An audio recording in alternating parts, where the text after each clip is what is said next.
Hai sobat semua, ketemu lagi dengan saya di channel Fun Fisik Fisika Asik.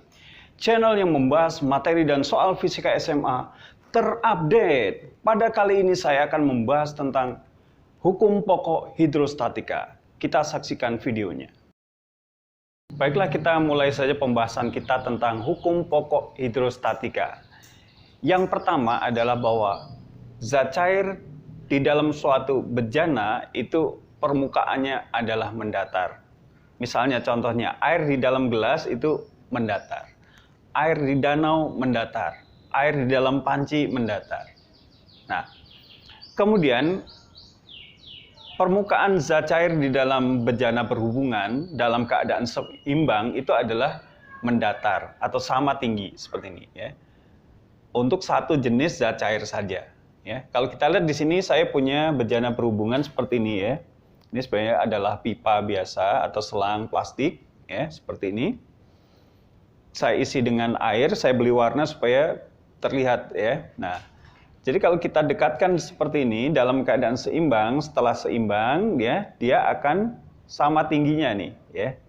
Mendatar berarti dalam keadaan setimbang. Nah, jadi kalau kita naikkan yang satu pipanya, tetap yang satunya lagi juga mengikuti selalu. Ya, kalau kita turunkan juga sama ya. Jadi selalu permukaannya adalah rata. Nah, alat inilah yang sering digunakan oleh tukang bangunan untuk membuat bidang datar. Misalnya dia ingin memasang kusen jendela atau dia ingin memasang batu bata supaya dia rata ya. Akan saya perlihatkan contohnya seperti ini. Nah, misalkan ini ada sebuah tiang. Kemudian di sini ada tiang kedua. Saya ingin membuat bidang mendatar dari A di sini ke B nanti di situ. Ya, bidang datarnya seperti apa. Nah, caranya adalah kita pasang di sini. Ya. Nah, misalkan seperti ini. Ya. Nah, kita buat dia itu permukaannya sampai di A seperti itu ya. Misalnya seperti ini ya. Nah, ada. Nah, kemudian di sini kita pasang seperti ini. Nah, misalnya kalau misalkan ini tingginya belum pas ya kita naikkan. Jadi dengan cara menaikkan, menurunkan, kita bisa mencari permukaan yang rata antara A dengan B di sini ya. Jadi kalau kita lihat di sini, misalkan ini titik B. Nah, A dan B itu adalah rata. Ya. Nah, tinggal di sini tarik menggunakan kalau di tukang bangunan di sini pakai benang. Nah, itu adalah menjadi permukaan yang mendatar ya. Jadi kalau kita lihat di sini misalkan kita ingin cari mulai dari sini ya. Dari yang dekat sini ya. Nah, di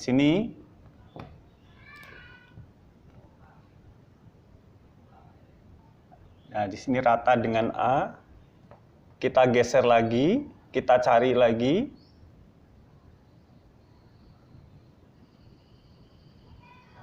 Nah, di sini rata lagi. Kita cari lagi posisi yang sama.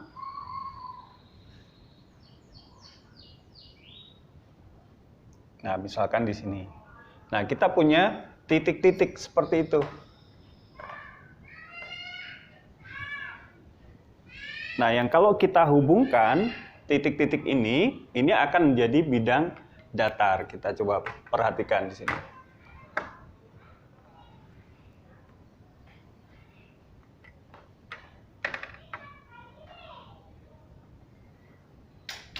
Nah, ini akan menjadi bidang datar.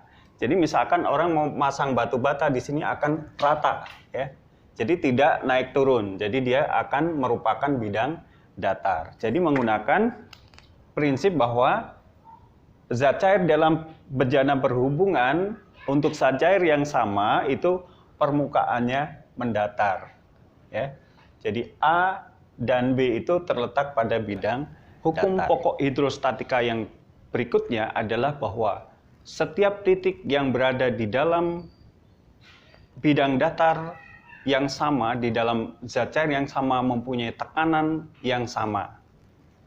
Nah, kita lihat sekarang misalkan, kalau pipa bejana berhubungan ini berisi dengan zat cair yang sama, maka ketinggiannya adalah sama. Nah, sekarang di sini saya mempunyai bejana berhubungan yang diisi dengan zat cair yang berbeda. Yang pertama adalah yang warna hijau ini adalah air, saya beri warna hijau. Kemudian di sini yang jernih ini adalah minyak. Kita isi dua zat cair yang berbeda yang tidak bercampur, ya, antara minyak dan air. Nah, maka di sini ada perbedaan ketinggian, ya. Nah, titik A dan B itu adalah titik yang sama pada bidang datar, pada zat cair yang sama. Misalkan di sini pada air, di sini bidang batas antara air dan minyak. Jadi masih dalam bidang datar dan pada zat cair yang sama. Maka di sini tekanan di A harus sama dengan tekanan di B berdasarkan hukum pokok hidrostatika. Nah, sebenarnya di dalam mulut pipa di sini ada tekanan udara luar. Di mulut pipa yang kedua juga ada tekanan udara luar. Nah, jadi tekanan di A ini, tekanan hidrostatik, tekanan di A itu adalah P0 ditambah tekanan hidrostatik A, ya. Sama dengan P0 untuk yang B ditambah tekanan hidrostatik B, ya. Nah, P0-nya bisa hilang nih, ya, karena kalau tukar tempat, kalau pindah tempat menjadi negatif. Nah, tekanan hidrostatik di A itu adalah, masih ingat rumusnya, rho G H A, rho-nya tentu saja rho A, ya. Sama dengan tekanan hidrostatik B adalah rho B G H B.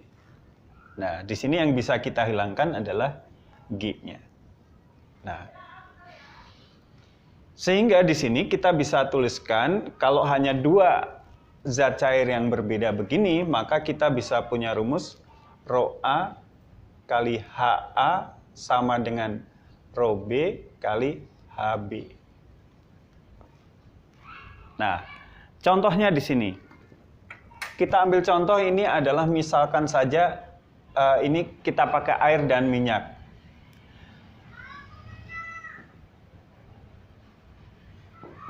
Nah, kalau kita lihat ini diketahui ketinggian airnya dari bidang batas ini adalah H air 15,5 cm, ya kita ukur benar, kita ukur seperti ini ya. 15,5, di sini ketinggian minyaknya adalah 17,5. Jadi minyaknya sampai sini nih, ya. Mungkin tidak terlihat dalam kamera, tapi perbatasan ini terlihat nih ya. Nah, di sini ada minyak di sini. Ketinggiannya adalah 17,5. Jadi kalau kita lihat di sini diketahui HA-nya adalah 15,5 cm. HB-nya yaitu minyaknya ini HB 17,5 cm. Massa jenis air, kita udah tahu massa jenis air itu adalah 1 gram per centimeter kubik. Nah, mungkin kita akan menghitung di sini adalah massa jenis B berapa, massa jenis minyaknya berapa. Nah, kita masukkan ke rumus ini. Rho A berarti 1 dikali HA-nya adalah 15,5 sama dengan rho B-nya tidak diketahui kali HB-nya adalah 17,5. Maka kalau kita hitung di sini massa jenis B sama dengan, nah ini 15,5 kali 1 ya 15,5 dibagi 17,5. Nah, kalau dihitung ini adalah hasilnya 0,88 ya. Ini adalah gram per centimeter kubik. Nah, ingat kalau mau diubah ke kilogram per meter kubik tinggal dikalikan dengan 1000 ya. Jadi ini menjadi 880 gram per centimeter kubik. Ya, kita lanjutkan dengan suatu contoh soal seperti ini. Sebuah bejana berhubungan seperti ini. Pertama diisi dengan air pada salah satu kakinya.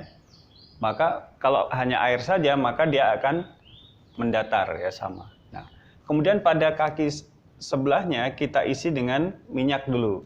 Nah, minyak ini tidak bercampur dengan air ya. Setinggi 5 cm misalnya.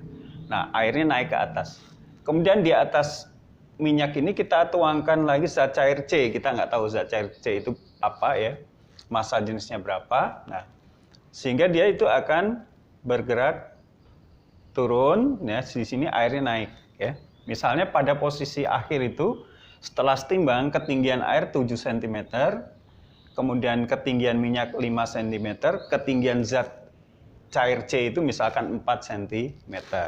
Nah, data yang perlu diketahui adalah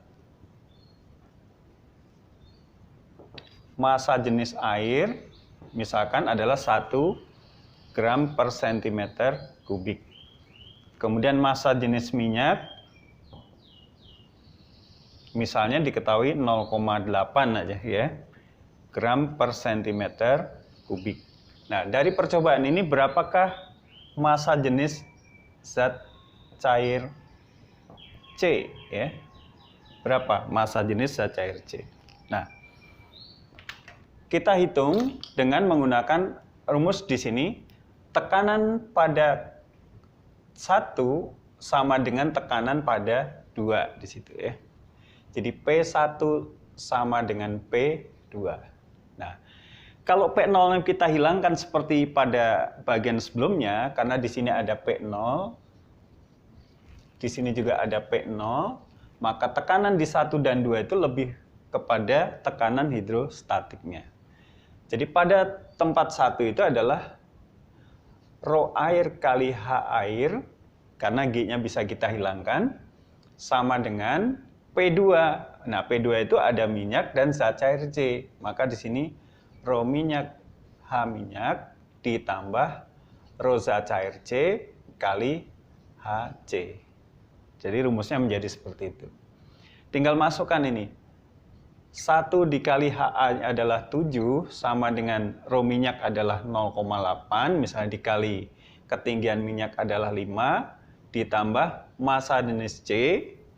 HC-nya adalah 4. Nah, 7 sama dengan ini adalah 4 ditambah rho C kali 4. Kalau pindah ruas ini menjadi 7 kurang 4. 4 rho C.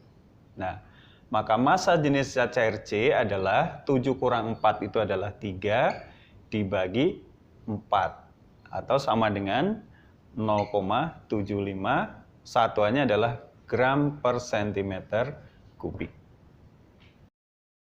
Saya kira cukup sekian dulu video saya kali ini. Silahkan diberi komentar, like, subscribe, dan bagikan video-video saya kepada teman-teman kalian agar video saya berguna buat pendidikan di Indonesia. Salam fun fisika.